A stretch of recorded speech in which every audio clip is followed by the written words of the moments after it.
ಸಚಿವ ರಾಜನಾಥ್ ಸಿಂಗ್ ನೇತೃತ್ವದಲ್ಲಿ ಉನ್ನತ ಮಟ್ಟದ ಸಭೆ.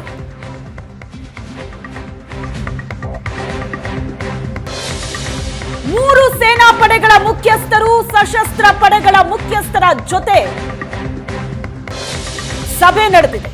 ಉಗ್ರರ ದಾಳಿ ಮತ್ತು ನಂತರದ ಸ್ಥಿತಿ ಬಗ್ಗೆ ಚರ್ಚಿಸೋದಕ್ಕೆ ಈ ಮಹತ್ವದ ಸಭೆ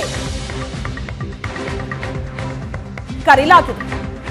ರಕ್ಷಣಾ ಸಚಿವ ರಾಜನಾಥ್ ಸಿಂಗ್ ನೇತೃತ್ವದಲ್ಲಿ ಉನ್ನತ ಮಟ್ಟದ ಸಭೆ. ಸಂಜೆ 6 ಗಂಟೆಗೆ ಪ್ರಧಾನಿ ನರೇಂದ್ರ ಮೋದಿ ಅವರ ನೇತೃತ್ವದಲ್ಲಿ ಹೈ ವೋಲ್ಟೇಜ್ ಸಭೆ ನಡೆಯುತ್ತೆ. ಉಗ್ರರ ದಾಳಿ ಮತ್ತು ನಂತರದ ಸ್ಥಿತಿ ಬಗ್ಗೆ ಚರ್ಚಿಸೋದಕ್ಕೆ ರಕ್ಷಣಾ ಸಚಿವ ರಾಜನಾಥ್ ಸಿಂಗ್ ನೇತೃತ್ವದಲ್ಲಿ ಉನ್ನತ ಮಟ್ಟದ ಸಭೆ ನಡೆದಿದೆ. ಕಾಶ್ಮೀರದಲ್ಲಿ ಹಿಂದೂ ಪ್ರವಾಸಿಗರನ್ನ ಗುರಿಯಾಗಿಸಿ ಉಗ್ರರು ದಾಳಿ ನಡೆಸಿದರು.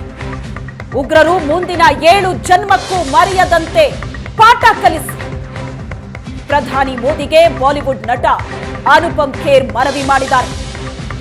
ನನ್ನ ಜೀವನದುದ್ದಕ್ಕೂ ಇಂಥ ಹಲವು ಘಟನೆಗಳನ್ನ ನೋಡಿದ್ದೀನಿ, ಆದ್ರೆ ಅವರು ಇನ್ನೂ ಕೂಡ ಪಾಠ ಕಲಿತಂತೆ ಕಾಣಿಸ್ತಿಲ್ಲ. ಈ ಬಾರಿ 7 ಜನ್ಮಕ್ಕೂ ಮರಿಬಾರದು ಅಂತ ಪಾಠ ಕಲಿಸಬೇಕಿದೆ ಅಂತ ನಟ ಅನುಪಮ್ ಖೇರ್ ಹೇಳಿದ.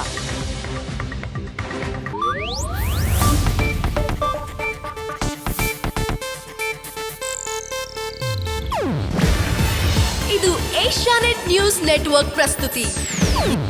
ನೀವು ನೋಡ್ತಿದ್ದೀರಾ ಏಷ್ಯಾನೆಟ್ ಸುವರ್ಣ ನ್ಯೂಸ್.